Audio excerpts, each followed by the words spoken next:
There are two types of fund manager, active and passive. Active managers try to beat the market through stock selection and market timing. Passive managers simply aim to capture the market return.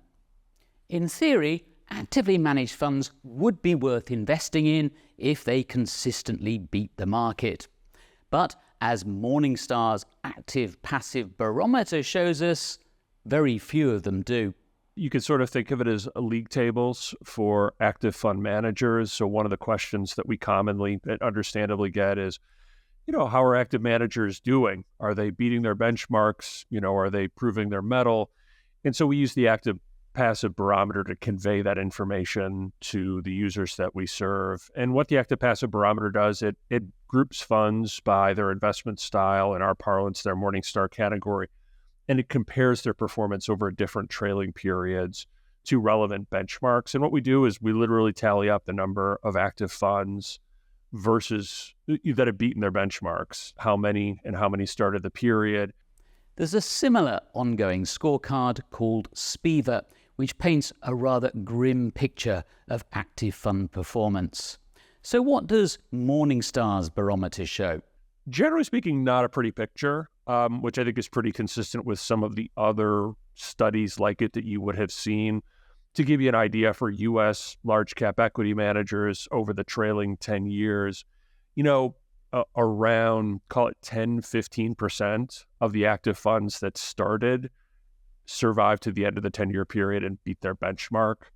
So it's been a very unforgiving environment for active large cap managers. There are some areas where the sledding hasn't been quite as tough for active funds. So as you move down cap towards small and mid, the success rates inch up a little bit, though not much higher than a 50-50 coin flip. So too, as you look at international markets, there the success rates have been a little bit higher, though not much better than 50-50 odds. Another problem active investors face is trying to choose a fund in advance that will outperform. It's extremely hard to do, although the best performing funds tend to have one thing in common: lower fees.